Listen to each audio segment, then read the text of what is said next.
Hello all and welcome back again. तो general studies के paper number 2 में हम लोग डिस्कस कर रहे थे पॉलिटी, गवर्नेंस और इंटरनेशनल रिलेशंस के क्वेश्चंस।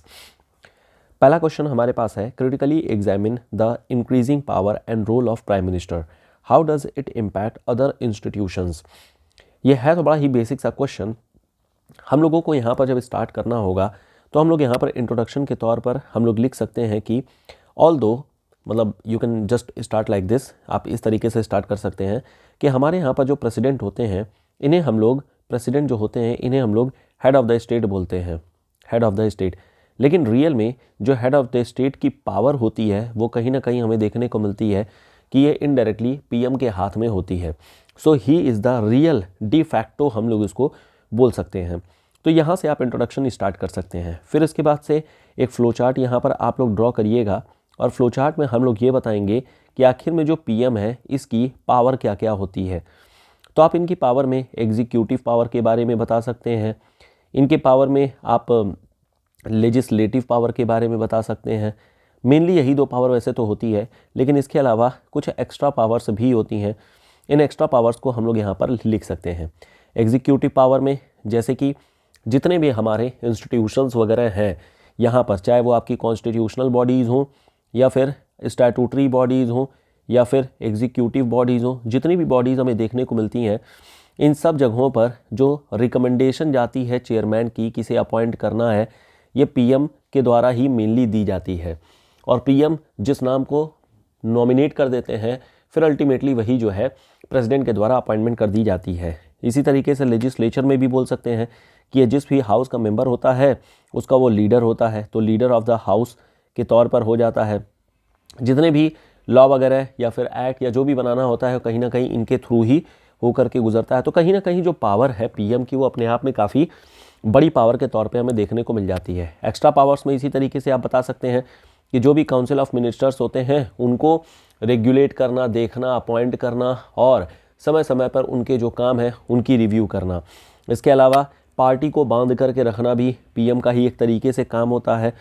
तो ये कुछ यहाँ पर एक्स्ट्रा पावर्स वगैरह भी होते हैं जो कि हमें प्राइम मिनिस्टर के पावर के तौर पे देखने को मिल जाते हैं।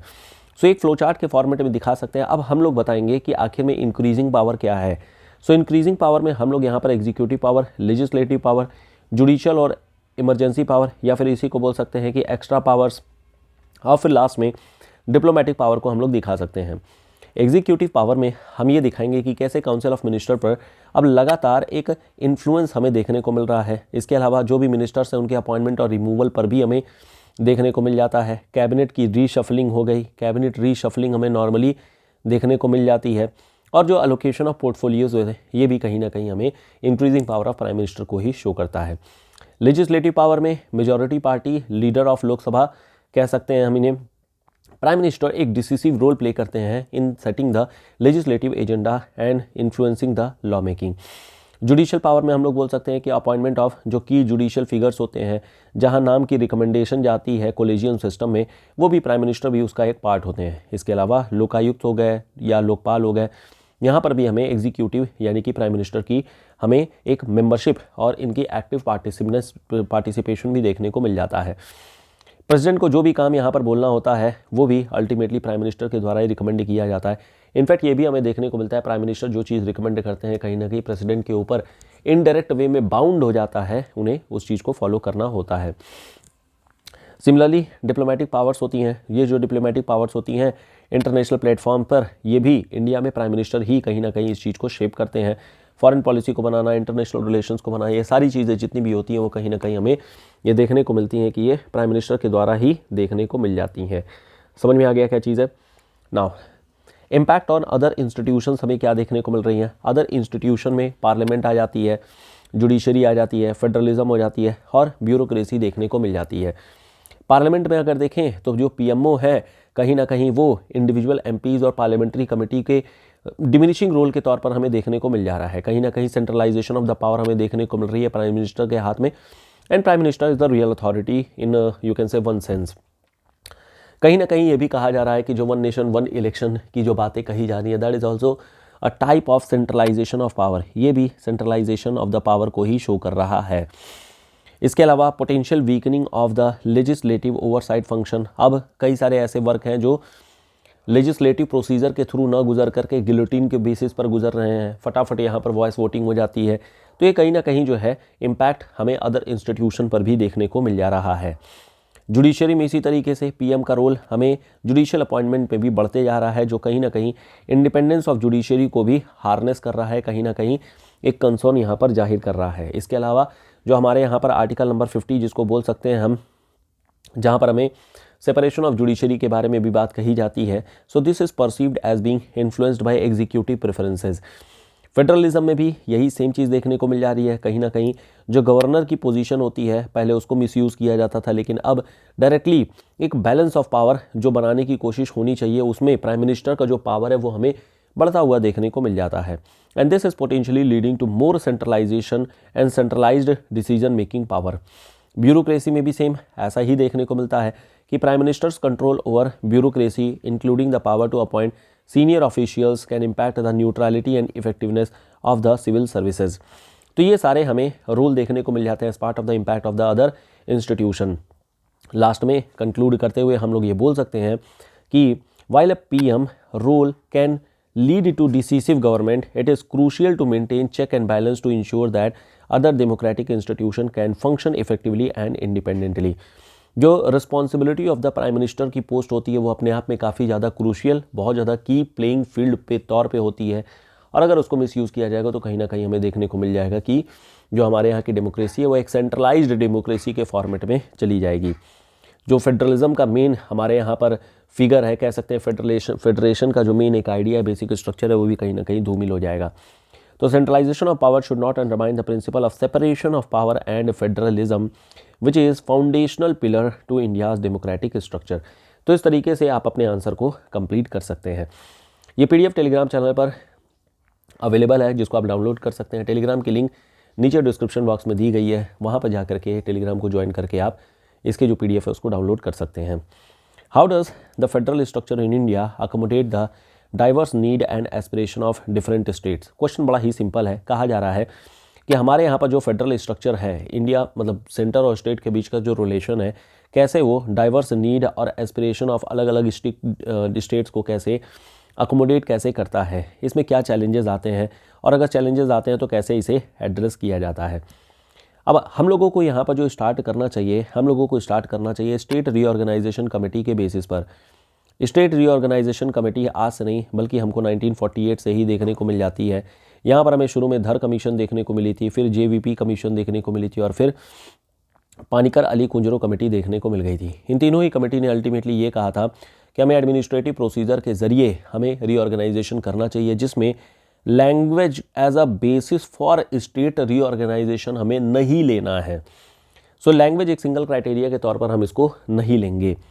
हालांकि बाद में आंध्र प्रदेश को इस तरीके से लैंग्वेज के बेसिस पर बनाया गया था, लेकिन फिर भी कहीं ना कहीं हमें डाइवर्सिटी और जो डाइवर्सिटी की नीड है उसको कैटर करना है।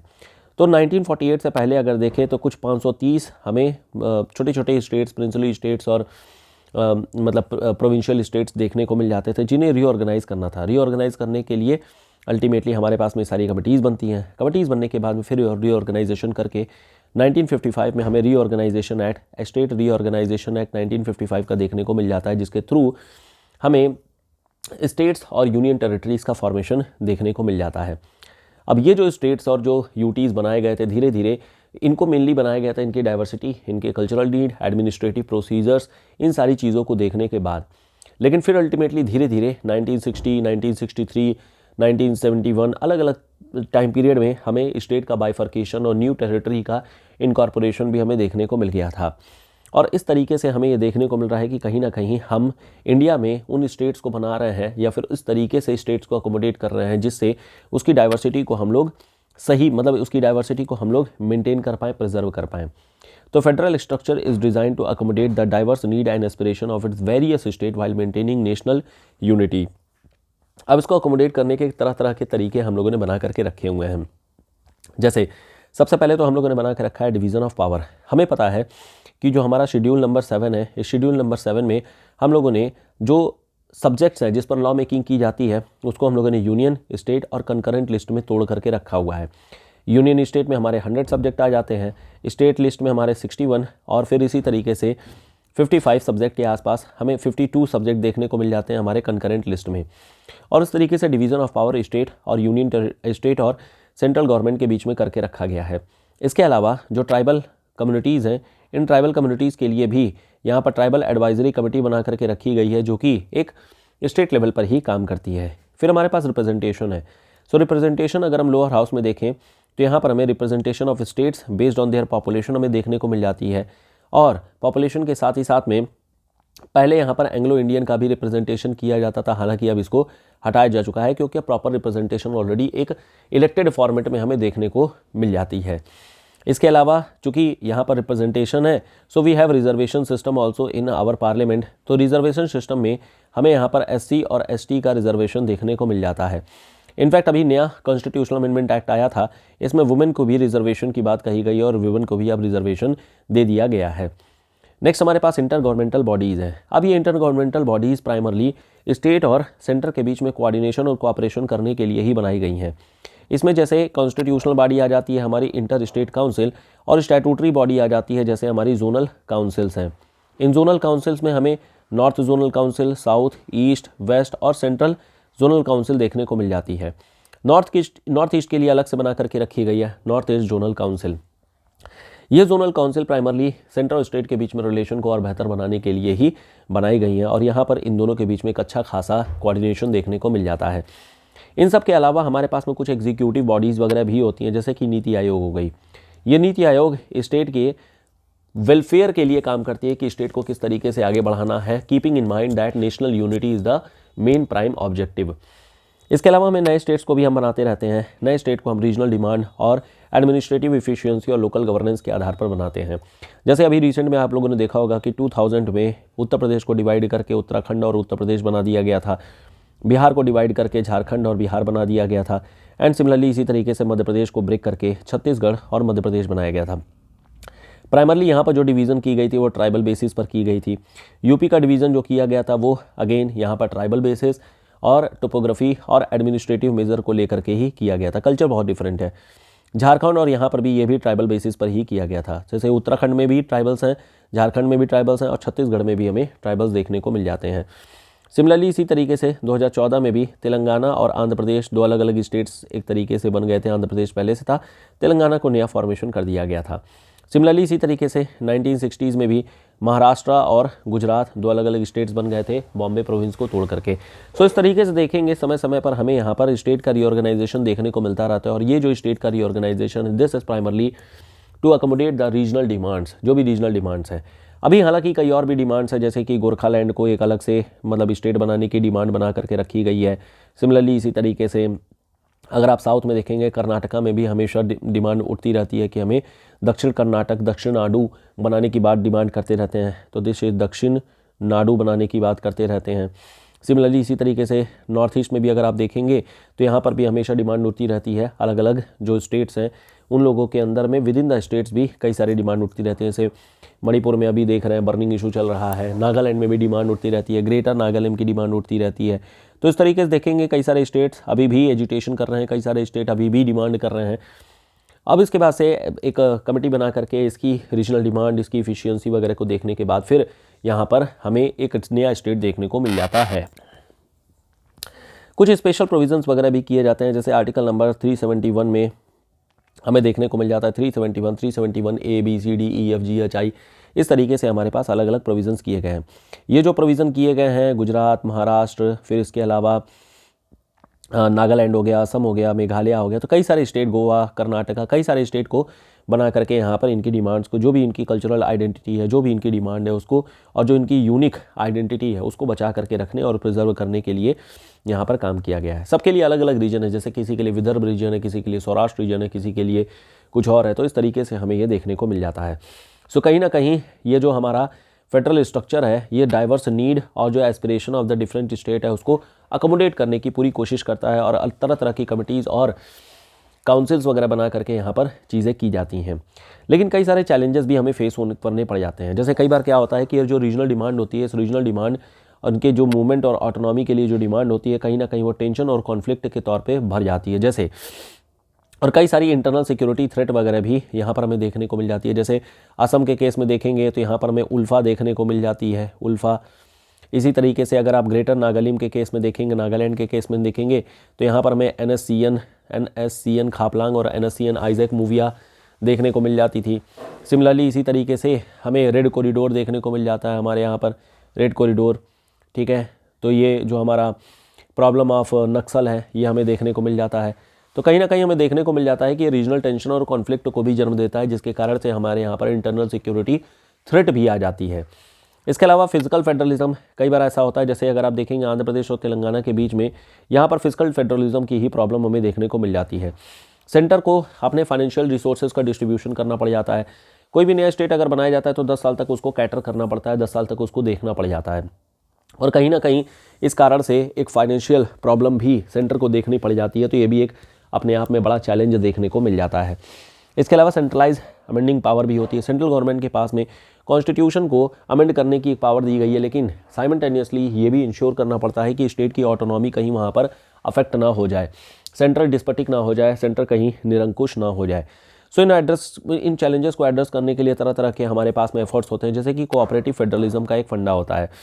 सो कोऑपरेटिव फेडरलिज्म में जैसे हमारे पास में जोनल काउंसिल्स हो गई, या फिर इंटर स्टेट काउंसिल हो गई, या फिर नीति आयोग हो गया। तो कई तरीके के हमें इस तरीके के इंस्टीट्यूशन कॉन्स्टिट्यूशनल स्टैट्यूटरी देखने को मिल जाते हैं, जहाँ पर सेंटर और स्टेट दोनों एक साथ मिल करके आते हैं और यहाँ पर मतलब डायलॉग और सेंसस बिल्डिंग होती है दोनों के बीच में। जो भी दोनों की डिमांड्स होती हैं, दोनों की चीज़ें होती हैं, उन दोनों के बीच में आपस में नेगोशिएशन होता है और फिर अल्टीमेटली जो भी चीज़ें होती हैं वो निकल करके आ जाती हैं। तो this is how cooperative federalism become an answer for the challenge of this inter state conflict.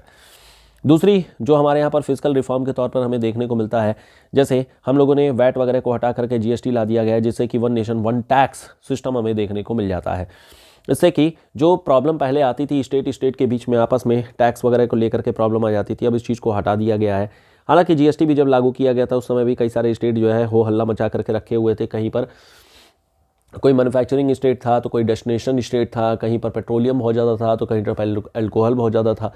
तो इस तरीके से GST में तमाम प्रोविज़न किए गए, कई सारे एग्जम्पशंस बनाए गए, कई सारे हम लोगों ने मतलब रिलीफ मेजर्स वगैरह भी दिए और इस तरीके से फिजिकल रिफॉर्म के बेसिस पर सेंट्रल स्टेट के बीच में जो भी प्रॉब्लम है उसको सॉर्ट आउट करने की पूरी कोशिश की गई।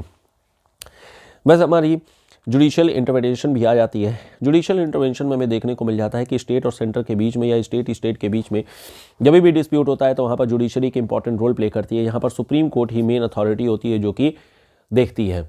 अभी फिलहाल में जो प्रॉब्लम आ रही है वो है रिवर वाटर शेयरिंग को लेकर के। रिवर वाटर शेयरिंग को लेकर के आर्टिकल नंबर 262 में हालांकि बना करके रखा गया inter state river water body बना करके रखी गई है, जहां पर पार्लियामेंट फॉर्मेशन करती है और अल्टीमेटली जो भी डिस्प्यूट होता है उसको सॉर्ट करने के लिए अपना एक जजमेंट दे देती है। एक ट्रिब्यूनल के बेसिस पर होती है और कहीं ना कहीं अपना क्वासी जुडिशियल रोल प्ले करती है। लेकिन कहीं ना कहीं हमें बाकी सारे भी कई सारे इश्यूज होते हैं जहां पर हमें देखने को मिल जाता है कि जुडिशरी इंटरवेंशन करती रहती है।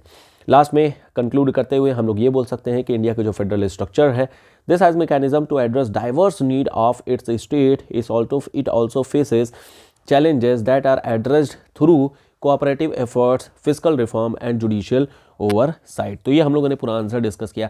बड़ा ही अच्छा क्वेश्चन था, काफ़ी कुछ यहाँ पर लिखने को था और अगर आप देखेंगे तो this is one of the finest question जो कि UPPCS में पूछा जा सकता है। फिर हमारे पास नेक्स्ट क्वेश्चन आता है कि what alternate mechanism of dispute resolution have emerged in the recent year, how far have they been effective. Basically यहाँ पर जो क्वेश्चन पूछा जा रहा है वो है अल्टरनेट डिस्प्यूट रेड्रेसल मैकेनिज्म को लेकर के। सबसे पहले हम लोग यहाँ पर अल्टरनेट डिस्प्यूट रेजोल्यूशन मैकेनिज्म के बारे में जो बेसिक्स होता है, जो डेफिनेशन होती है उसको लिखेंगे। हम लोग ये बता सकते हैं जैसे जुडिशियल प्रोसीजर के बारे में, अगर कोई भी डिस्प्यूट होती है चाहे वो सिविल हो चाहे क्रिमिनल हो, वो अपने आप में बहुत ज़्यादा हेक्टिक हो जाती है, सुप्रीम कोर्ट के ऊपर में या कोर्ट के जुडिशरी के ऊपर में एक बर्डन भी बन जाती है।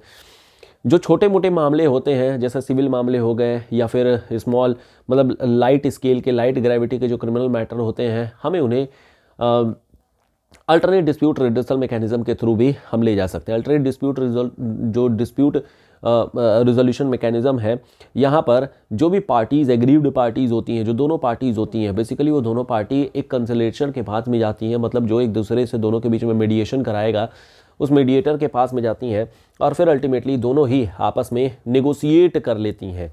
नेगोशिएट करने में अब ये तभी नेगोशिएट किया जाता है जब बहुत ज़्यादा नुकसान ना हो, सिविल वाला मामला होता है या फिर क्रिमिनल मैटर में भी हल्का फुल्का छोटा मोटा कोई मामला होता है थेफ्ट वगैरह का, तो ही केवल और केवल यहाँ पर मैटर लिए जाते हैं। अगर मैटर मर्डर या फिर क्राइम से रिलेटेड होता है तो फिर इस तरीके के मामले को जुडिशरी में ही रखा जाता है। जो स्मॉल स्केल के होते हैं जैसे चोरी वगैरह का मामला होता है वही केवल और केवल यहाँ पर जाता है, या फिर सिविल मामले जो होते हैं। तो अल्टरनेट डिस्प्यूट रिड्यूसल मैकेनिज्म कहीं ना कहीं एक अच्छा हमें अल्टरनेटिव देखने को मिल रहा है, जिससे कि सुप्रीम कोर्ट के ऊपर में बर्डन भी कम हो रहा है, जुडिशरी के ऊपर में बर्डन भी कम हो रहा है, और साथ ही साथ में कहीं ना कहीं जो दोनों पार्टीज़ हैं वो भी जल्दी जजमेंट पा लेती हैं, जल्दी दोनों के बीच में मीडिएशन हो जाता है, और इस तरीके से हमारे सोसाइटी में चीज़ें चलती रहती हैं। मैक्सिमम जो हमारे यहाँ पर सोसाइटी में केसेस देखने को मिलते हैं वो फाइनेंशियल केसेस ही होते हैं, और अगर फाइनेंशियल केसेस को जुडिशरी में बहुत लंबा अगर चलाया गया तो कहीं ना कहीं हमें यहाँ पर बिजनेस का लॉस देखने को मिल जाता है। Even ease of doing business में भी हमारी रैंक काफ़ी गिरते जाती है। तो ये कहीं ना कहीं ज़रूरी है कि हमारे यहाँ पर जो अल्टरनेट डिस्प्यूट रिड्यूसल मैकेनिज्म है इसको और ज़्यादा हम स्ट्रेंथन करें, and this will also lead to welfare in the society and the economy growth of the country. अब यहाँ पर हम लोग बताएंगे कि आखिर में ये जो मैकेनिज्म है वो चलता कैसे है, फिर क्या क्या चीज़ें होती हैं। सो हमारे पास आर्बिट्रेशन है, कंसिलिएशन है, मीडिएशन है। आर्बिट्रेशन का मतलब होता है जब दोनों पार्टी एक साथ एक जगह पर आर्बिट्रली किसी मतलब कि ट्रिब्यूनल में चली जाती हैं और वहाँ पर दोनों के बीच में एक जो है डिसीजन मेकिंग हो जाती है कि चलो ठीक है ये वाला काम हम लोग कर लेंगे, दोनों के बीच में एक कॉम्प्रोमाइज़ कर लिया जाता है। कंसिलिएशन एक नॉन बाइंडिंग प्रोसीजर होती है जहाँ पर थर्ड पार्टी आती है और दोनों को डिस्प्यूट को म्यूचुअली सेटिस्फैक्ट्री मतलब स्टेटमेंट देके दोनों को सेटलमेंट करा दिया जाता है। सिमिलरली इसी तरीके से मीडिएशन भी होती है कि दोनों पार्टी को कम्युनिकेट करके एक म्यूचुअली एक्सेप्टेड रेजोल्यूशन की तरफ लेकर के जाते हैं, और यहाँ पर मीडिएटर जो है this decides the dispute but facilitate the parties to settle it themselves, अपने आप में ही समझ कर लिया जाता है। तीनों में हालांकि कुछ बेसिक से डिफरेंस होते हैं, लेकिन खैर आप लोग यहाँ पर मान सकते हैं कि दोनों मतलब तीनों एक ही जैसी चीज़ें हैं। इसके अलावा हमारे यहाँ पर ऑनलाइन डिस्प्यूट रिजोल्यूशन मैकेनिज्म भी होती है। यहाँ पर जो भी डिस्प्यूट रिजोल्यूशन करना है, अल्टरनेट डिस्प्यूट रिजोल्यूशन मैकेनिज्म जो करना है ये ऑनलाइन बेसिस पर कर लिया जाता है, इंटरनेट बेसिस पर कर लिया जाता है, जिससे कि आपको आने जाने की ज़रूरत नहीं पड़ेगी और ईजिली मैटर सॉल्व भी हो जाता है। इसके अलावा लोक अदालत या इसी को बोलते हैं हम लोग मोबाइल कोर्ट्स या फिर ग्राम न्यायालय, तो ये सब जो न्यायालय वगैरह बनाए गए हैं ये बनाए गए थे गांधीयन प्रिंसिपल पर बेसिकली बनाए गए हैं। और ये जो प्रिंसिपल्स हैं, ये जो कोर्ट्स हैं, दीज आर इन्फॉर्मल कोर्ट्स, और ये जो सेटलमेंट करते हैं बेसिकली वो नेगोशिएशन और मीडिएशन के बेसिस पर करते हैं। इन अदालत को सिविल राइट एक्ट भी प्रोवाइड किया गया है, सिविल राइट एक्ट होते हैं, और ये लोग इंडियन एविडेंस एक्ट और सिविल राइट एक्ट के बेसिस पर यहाँ पर काम करते हैं। ये एक फॉर्मल कोर्ट सिस्टम का जो भी केस बर्डन है उसको दूर करने का एक तरीका निपटाया गया है। ये काफ़ी ज़्यादा सक्सेसफुल भी हमें देखने को मिल जा रहा है जो हमारा ADR मैकेनिज्म है। क्यों? क्योंकि इससे बर्डन ऑन द कोर्ट ये कम होते आ रहा है, टाइम और जो कॉस्ट इफिशिएंसी है वो भी बढ़ते आ रही है, फ्लेक्सिबिलिटी और इनफॉर्मेलिटी लेकर के आ रहे हैं, और साथ ही साथ में कॉन्फिडेंशियलिटी भी बना करके रखा गया है। कहीं ना कहीं अगर जुडिशियल मैकेनिज्म के थ्रू जाते हैं तो मैटर काफ़ी बड़ा हो जाता है, मैटर पब्लिक हो जाता है और लोगों को काफ़ी पता भी चल जाता है। लेकिन ADR के थ्रू अगर जाते हैं तो कॉन्फिडेंशियलिटी बनी रहती है और समाज में भी एक प्रतिष्ठा बनी रहती है। एक्चुअली हमारे यहाँ पर जुडिशियल ट्रायल के साथ साथ एक मीडिया ट्रायल भी होता है, और मीडिया ट्रायल कहीं ना कहीं अगर जुडिशियल ट्रायल आपका पॉलिटिकल हार्म करती है तो जो मीडिया ट्रायल होती है वो सोशल हार्म करती है, सोशल हार्म, और सोशल हार्म ज़्यादा भयानक होता है क्योंकि समाज से आपका एक मतलब ट्रस्ट जो है वो ख़राब हो जाता है, कहीं ना कहीं एक फिगर चली जाती है। So ADR is not without its challenges. For instance there may be power imbalance between parties that could affect the fairness of the outcome, and there is also a question of enforceability of ADR decisions, especially in cross-border dispute. Despite these challenges, ADR remain a valuable tool for dispute resolution and it's likely to continue growing in the future. तो हमें future में इसी का देखने को मिल जाता है। तो इस तरीके से हम लोगों ने ये क्वेश्चन भी डिस्कस कर लिया। नेक्स्ट हमारे पास में क्वेश्चन है यूपी स्पेशल को लेकर के है कि describe the law making process in the legislative assembly, विधानसभा में लॉ मेकिंग किस तरीके से होता है। तो बड़ा ही बेसिक सा है, आप चाहे यहाँ पर यूपी लिखा हो या कोई भी अदर स्टेट लिखा हो या फिर सेंटर यहाँ पर लिखा हो, यूनियन लिखा हो, कुछ भी लिखा हो, यहाँ पर मोर लेस जो प्रोसीजर हमारे हैं लगभग एक जैसे ही हमें देखने को मिल जाते हैं। अब यहाँ पर अगर 1 बाय 1 करके बात किया जाए तो उत्तर प्रदेश में हमारे यहाँ पर बाई कैमरल लेजिस्लेचर है, यानी कि हमारे यहाँ पर विधानसभा भी है और विधान परिषद भी है। यहाँ पर जो बिल इंट्रोड्यूस किया जाता है या तो विधानसभा में किया जाएगा, लेजिस्लेटिव असेंबली, या फिर विधान परिषद यानी लेजिस्लेटिव काउंसिल में किया जाता है। बिल मतलब इंट्रोड्यूस करने के हमारे यहाँ पर कुछ तरीके होते हैं। सबसे पहले यहाँ पर बिल को इंट्रोड्यूस कर दिया जाता है। बिल को इंट्रोड्यूस करने के लिए या तो यहाँ पर मिनिस्टर्स होंगे या फिर एक प्राइवेट मेंबर भी हो सकता है। अगर मिनिस्टर के द्वारा किया जाता है तो इसको हम लोग गवर्नमेंट बिल बोलते हैं, और अगर प्राइवेट मेंबर के द्वारा किया जाता है तो इसको प्राइवेट मेंबर बिल भी बोलते हैं। फिर इसके बाद से फर्स्ट रीडिंग होती है। फर्स्ट रीडिंग में केवल रीडिंग होती है, फॉर्मल रीडिंग होती है, यहाँ पर कोई डिबेट वगैरह देखने को नहीं मिलता है। फिर उसके बाद से इसका गैजेट में पब्लिकेशन हो जाता है कि ये एक बिल के फॉर्मेट में अब फॉर्मली आ चुकी है।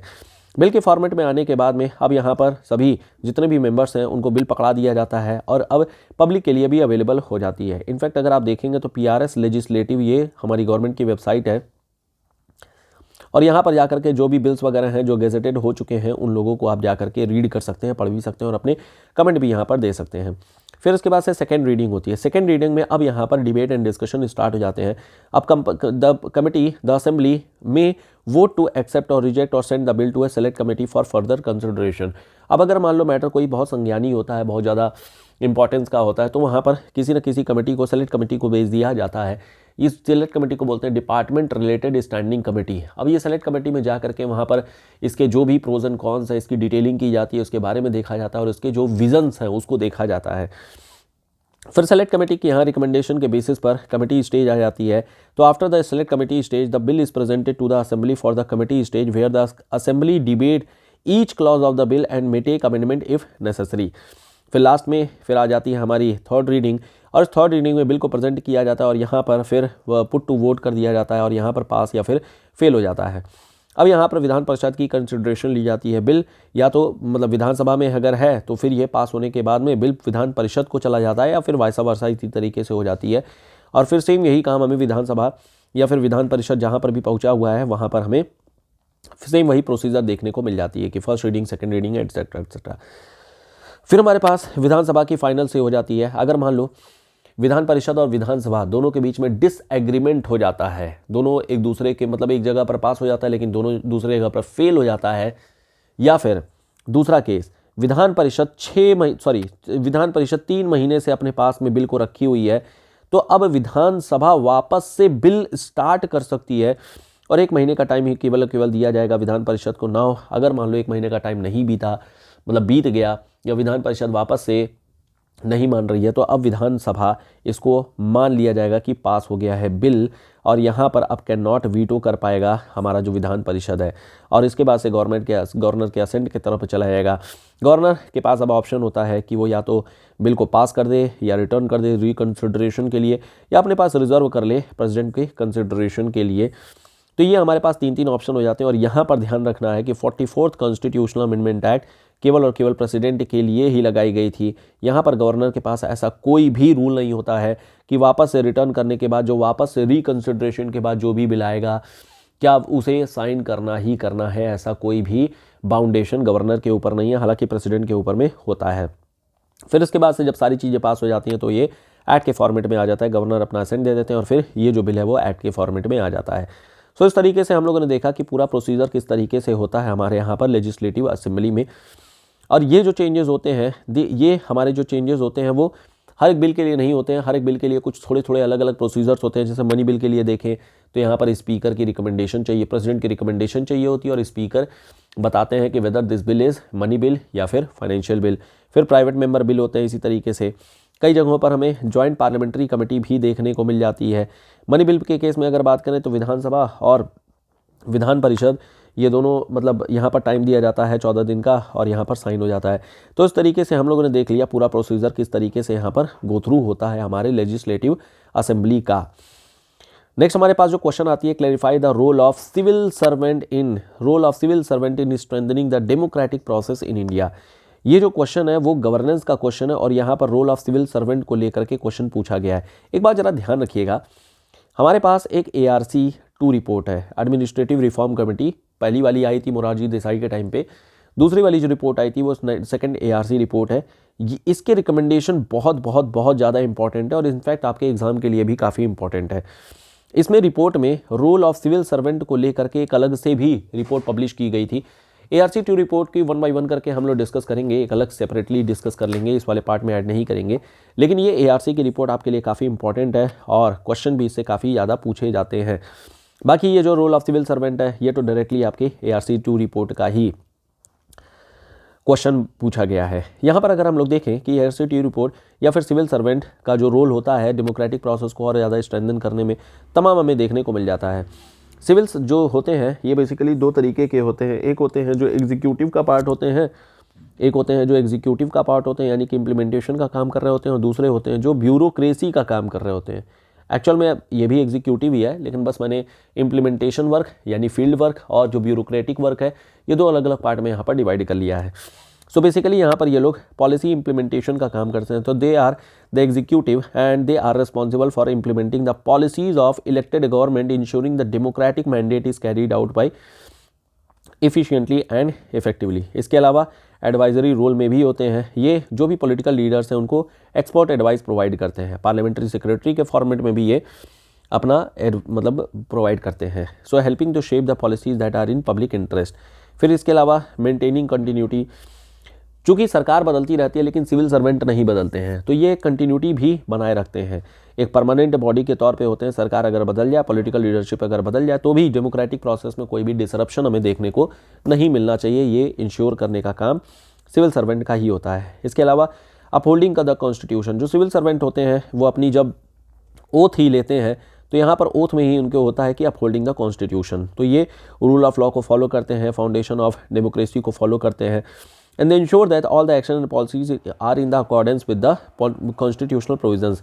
इसके अलावा अकाउंटेबिलिटी को इंश्योर करना भी इनका काम होता है। They are accountable to ministers and ultimately to the public, और civil servant help maintain transparency and accountability in the administration. Public service delivery के लिए भी डायरेक्टली रिस्पॉन्सिबल हमारी एग्जीक्यूटिव ही होती है। इसके अलावा न्यूट्रल और इम्पार्शियल एग्जीक्यूशन करना होता है। इनोवेटिव गवर्नेंस स्ट्रक्चर हम लोग लेकर के आते हैं through this civil servant only. Protecting public interest हो गया और प्रमोटिंग इंक्लूसिवनेस हो गया। तो ये हम लोगों ने पूरा डिस्कस कर लिया हमारे जितने भी सिविल सर्वेंट के रोल हैं। अब यहाँ पर जो ARC2 की रिपोर्ट है, ये ARC2 रिपोर्ट आप लोगों को देख लेना है, यहाँ पर मैं इंक्लूड नहीं कर रहा हूँ। ये काफ़ी इंपॉर्टेंट है और आपके एग्जाम के लिए भी इंपॉर्टेंट रहेगा, आंसर राइटिंग के लिए तो ऑब्वियसली इंपॉर्टेंट है ही। इन समरी अगर बात किया जाए तो civil servant have the backbone of executive branch of the government, translating the vision of elected representative into tangible outcome and ensuring that the principle of democracy are upheld in the governance of the country। तो इस तरीके से you can conclude this answer। तो हम लोगों ने पूरा discuss कर लिया हमारे फर्स्ट 5 क्वेश्चंस। इस PDF को आप लोग डाउनलोड कर सकते हैं टेलीग्राम चैनल से, टेलीग्राम चैनल की लिंक नीचे डिस्क्रिप्शन बॉक्स में दी गई है। 1 बाय 1 करके हम लोग यहाँ पर चारों ही GS के पेपर को डिस्कस करेंगे, और जब चारों डिस्कस कर लेंगे देन हम लोग मूव कर जाएंगे जो हमारा UP स्पेशल का पेपर है, paper number 5 and paper number 6।